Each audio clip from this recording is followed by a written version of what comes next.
Hello, my name's Jenny. I am the community gardener here at Houghton Park, and we have been making holly wreaths, door garlands and some table centres. So this is the demonstration for how to make a table centre, which you have kindly purchased a pack. We have put some decorations into the bags, but obviously you might want to change, alter, really be as creative as you want. So I'm just going to show you the principles of assembling this together. So this is similar to what you're going to end up with. So I'm going to put that to one side for a moment, and I'm going to show you how to soak the floral foam. So I have got a bowl here filled with water, and I've got my Oasis foam. So initially I'm going to take a sharp knife and I'm going to cut about a quarter of the end off of this, so that it will stand in the container like so. Then with the remaining part I'm going to cut this so that I can wedge it into the sides. Okay, so to soak your Oasis foam, you're going to put it like that. It's obviously dry at the moment, and you'll see, if I come a bit closer, it's going to start to take up the water in its own time and soak down.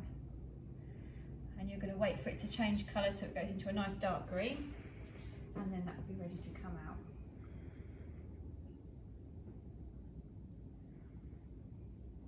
So the two small pieces are done. I'll take those out, and then this one's just going to need a little bit longer. It normally takes about a minute to soak a block like this. If you run it under the tap or try to do this in any other way, what you'll find is if you were to cut the Oasis in half, that there'd be a dry section in the middle. So you can't hurry it, and certainly don't poke it down or push it down, because so you can see how the water is just absorbing it in its own time. If you start pressing it, you put airlocks in it and you'll just get dry sections of the Oasis. So that won't be too much longer. There you go, nearly there. If you wanted to, you could actually add some of the Chrysal flower food sachets that you get onto your cut flowers. That can always go into here as well. It just adds a little bit of nutrient if you were putting flowers into here as well. Okay, brilliant. So that's that done. So I'll put that to one side.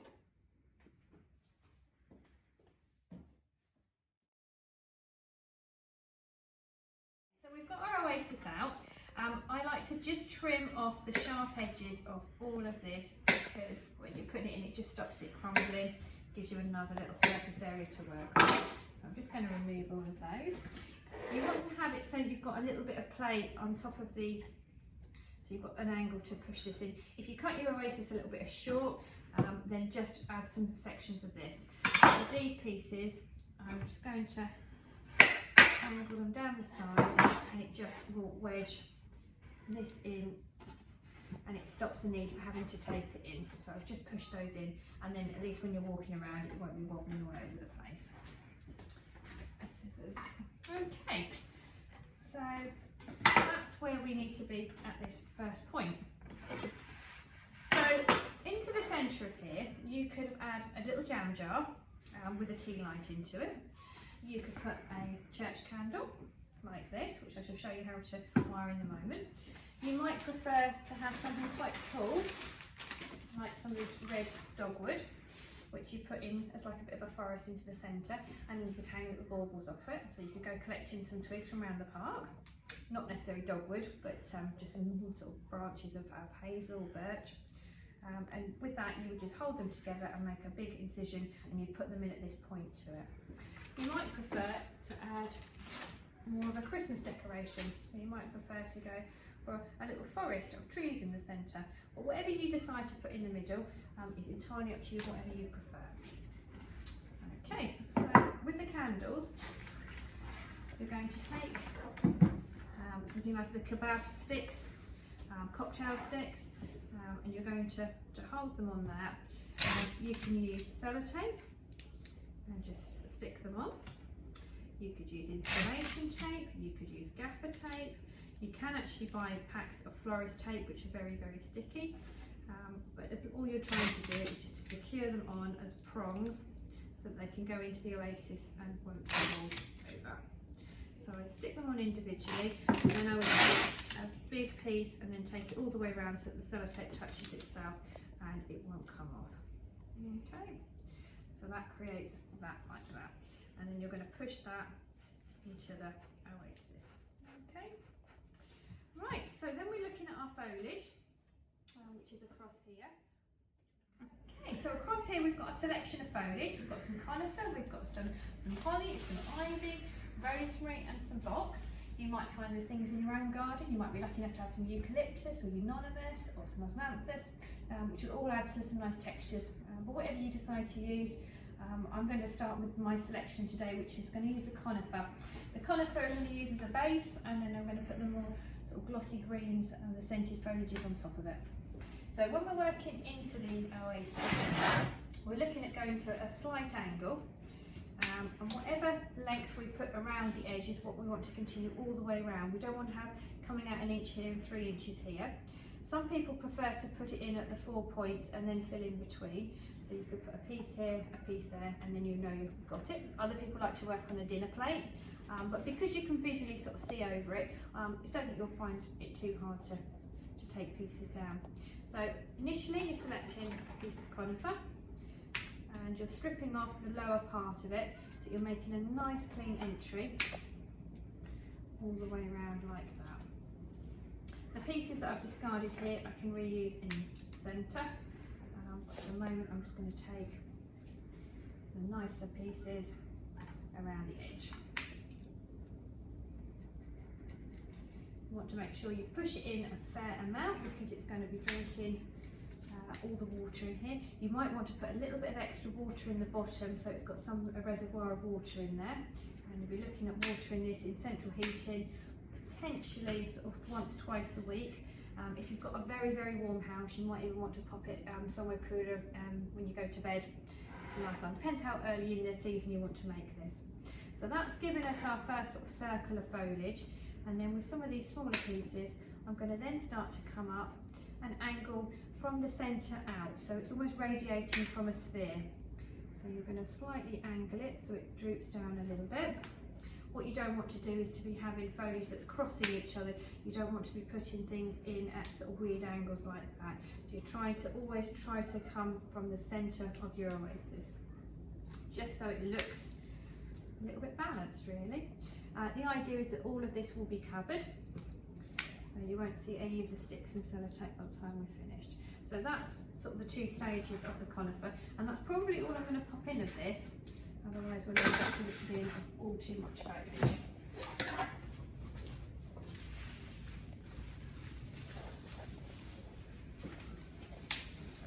So now I'm going to add some of the box. This is a lovely glossy green. Again, stripping off the foliage and coming sort of working in between the conifer because we didn't go too dense with it. Starting again, nice angle to come down, starting to put pieces all the way around. You might find you'd like a little bit of ivy that just trails if you've got some in your garden or in some of your neighbour's garden. Just take that around like that.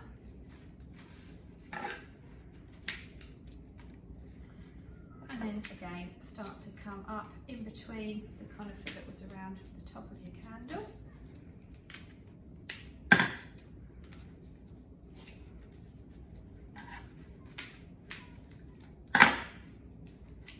Until you're happy with the amount of foliage that's in there. There may be a foliage that you prefer more than others, and therefore you want to go a little bit heavier with one of those. If you've got a Christmas tree, a fresh Christmas tree, some of the foliage there is lovely to use.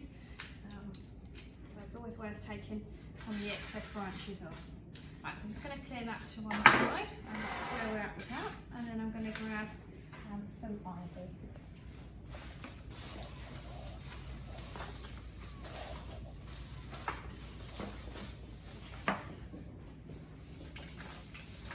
With ivy, I'm using a berried ivy, and I'm actually going to incorporate the berries as well because I think they look really lovely.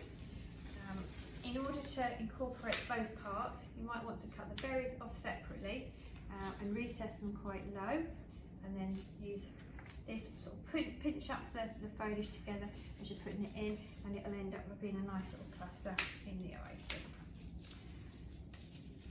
This has obviously got a much bigger leaf, so you probably won't want to have as much of the ivy in here as you have had of the other foliages, unless you like that sort of solid dark green leaf. Take that off there. A little bit of houseplant leaf shine will bring these up a treat. It'll give them a lovely glossy green shine. Just be careful if you're doing it in the kitchen on polished tiles, because it will also make it a little ice skating rink from experience.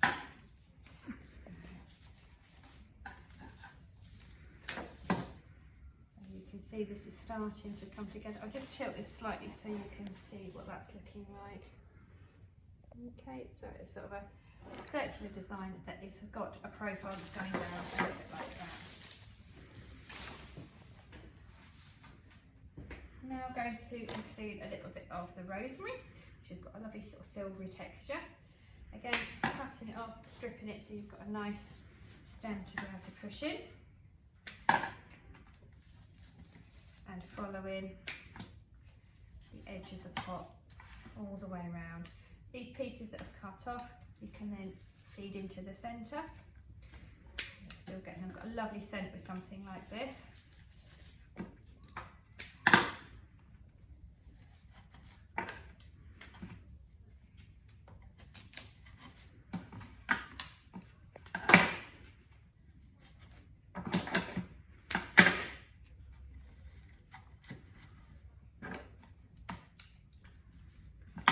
Aiming to fill this by about 75%, so that when you add your decorations they have actually got somewhere still to go, and then any little gaps like this would come back and fill in.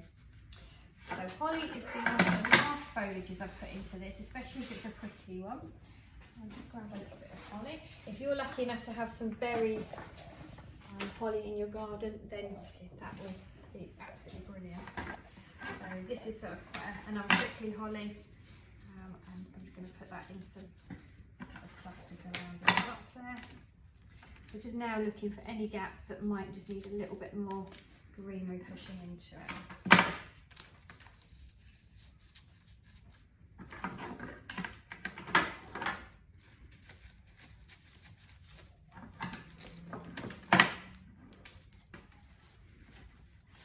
Okay, so at that point I think we'll probably stop.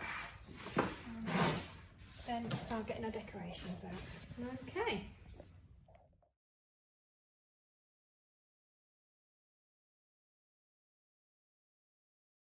Okay, so this is the fun part. This is when all the lovely bits that you want to put into it come together. Now you've all bought different types of displays, and what I'm going to do is try and give you a crash course in how to wire everything that you're perhaps putting into it. And again, you might want to add your own decorations. So if any of you have got music scrolls, you will find that you've got in your pack little sheets of music. We've just taken this out of one random book. They're not Christmas designs if you actually read. They're just varying ones. So roll them up, a little bit of sellotape just to hold it in place. Then you can take raffia. You could do a piece of actual ribbon if you prefer. You could do a nylon thread. You might prefer you don't want anything on it at all. That's all you're going to do just to finish it off and give it like a little finish there. And then you cut your ends off, and then you'll take a wire and you'll just sellotape that onto the back. And that's as simple as that, and that will give you 3 little music scrolls to put through. So that's one of the designs. With log bunches and cinnamon sticks, they are just little twigs that are just twisted nicely with wire, and then we finish them in varying forms. But obviously if you've got a very, very long one, you might want to put 2 together. You're taking your wire, you're putting it behind it, you're bending it up and round until it comes back on itself, and then you're twisting it together nice and tight. And you can either use your fingers, you could use a pair of pliers, and that's what you're going to do. And then again, you take your raffia or whatever decoration you want to do, and just try to disguise that green wire a little bit, and then tighten a bow. Okay, so that's what we do with something like that. On the logs, we've just touched them up with a little bit of paint on there just to give you a frosty finish.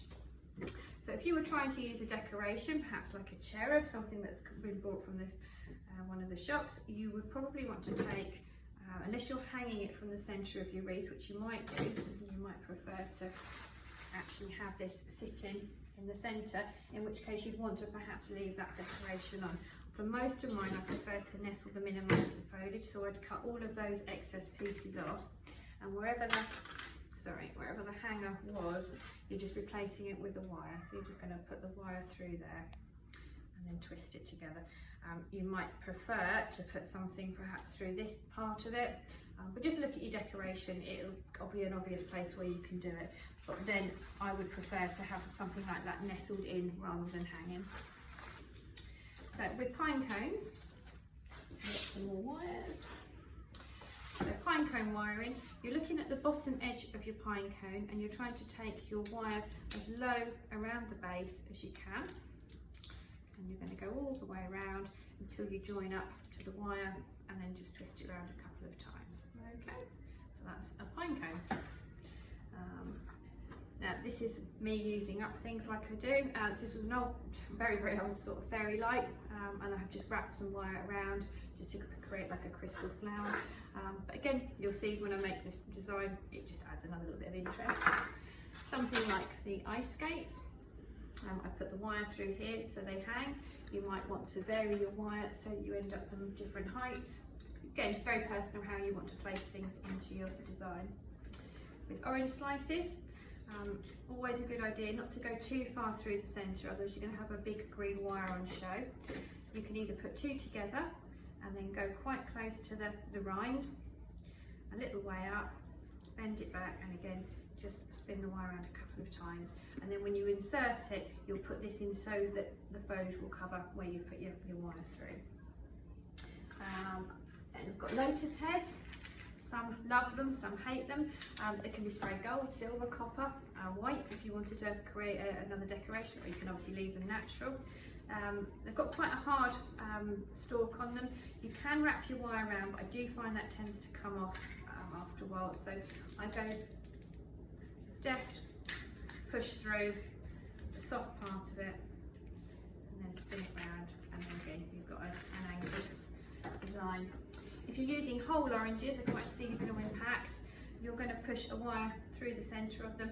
I sometimes use a skewer to push the hole through first because they can be a bit tough and you can bend your wire. So go through and then again just twist round so it doesn't slip. Okay, that's those. And then I've also got, this is just from an old Christmas garland. I've just cut some artificial pieces of fern from it, which I'm going to put through mine. But you'll start looking around your garden and you'll perhaps see things like seed heads, even clematis, the fluffy clematis heads look lovely. They're included in things like this. So I've got that, and then baubles, exactly the same, just pushing it through the little edge. Okay, so I'm going to put all this back away and then I shall show you how to start compiling a design. Okay, so all I have done here is I've added a little bit of raffia and one of my little decorations to it. So you might like to do that by putting a bauble in it. Entirely up to you how you want to finish this off. You might like something much simpler than that. So you've seen how we can wire all the different items up, and you're going to have things at home that you might like to use, but there isn't anything you can't wire up and put into that. I've even seen fish put into things. So honestly, it does work. Even sometimes the very fine tinsel could be threaded around here as well. So I'm going for quite a sort of a natural orangey look with this. So the orange that I've wired up earlier, I'm going to put in first because they're quite big items. I'm going to slightly bend these around. This just stops them falling out, because if you put a heavy item in just on a wire, it can actually come out. So by doing that, it just anchors it in a little bit more securely. So I'm going to first of all place my two oranges, and I'm going to put those together so they're sort of going to become a bit of a focal point there. Lotus heads, you could have sprayed these up with some spray paint if you wanted to make them a little bit more Christmassy. But these look, love them or hate them, these are a very personal thing. I like seed heads. Poppy heads look really good if you've got some poppy heads in your garden that you could try out. So I've got seed heads like that. Got a little cinnamon stick here I'm going to push in. But it's just sort of adding things until you feel that you've got a design that you're happy with looking at. You might sometimes want to put two pieces together and then have an odd little bit all on its own. Just spin that round so you can see. I'm going to add some of these little scrolls in as well. And just folding those round so that they'll go in. You can add baubles into this if you like a little bit more sparkle.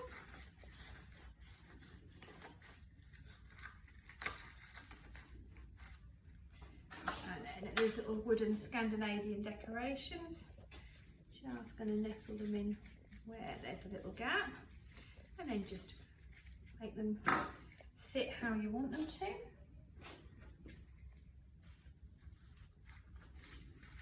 I'll just spin this around so you can see how that's starting to be incorporated. Got a little pair of skis here on this side. You can even get some of that artificial snow spray and add it into it, which will add a touch of colour. I'm going to also put some of these little copper twigs into this as well, just to take a bit more of an abstract look. If you're going to add twigs into it and you're intending to light your candle, just very importantly, don't come up so close that they could ignite and catch light. And in saying that, make sure that you never leave a candle unattended. I personally think unless you're sitting at the table, I would not even light it. You just keep it as a nice decoration in itself. You can buy the candle battery operated lights, which will give you a similar look. So I'm just trying to add a little bit of that in, which will create a little bit more texture. Like that. And I'm just going to go across and get some baubles out as well.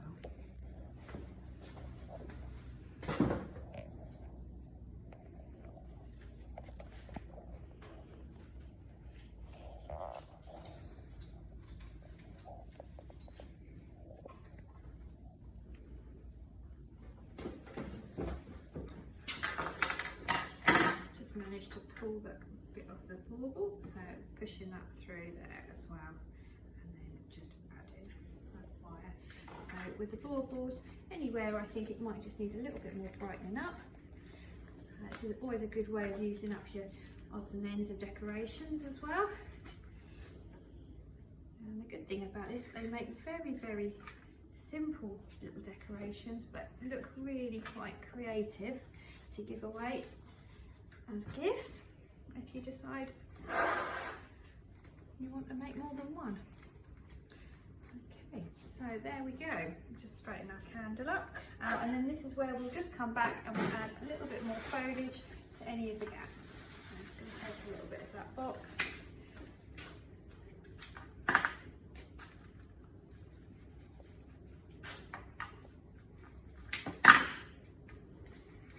Just have a look, all the angles, all the way around. I think we've probably covered it. Yeah, I don't think there's any more gaps in there, just that odd one. Okay, so there we have it, a table decoration. You could decide to redo it in your own style, or copy this as closely as you want to. So centerpiece, either having a candle in the jam jar, having twigs, or having an actual candle, or just having you might find there's a nice soft toy penguin or a little angel that you'd like to sit in the middle, so it's more of a display like that. And then for watering, you'll just want to pull the foliage to one side and probably get a little jug and then just top it up with water. But if you were to put about 2 inches in the bottom, it will keep it going for probably a week anyway. If you have got a little mister or a hand sprayer, not a bad idea just to do that, because obviously this is going to be inside rather than being on your door like a door garland would be. So I hope you've enjoyed it, and if you've got any questions, please get in contact with us, and we'd love to see your pictures up on the Houghton Facebook site. Thank you very much. Have a lovely Christmas.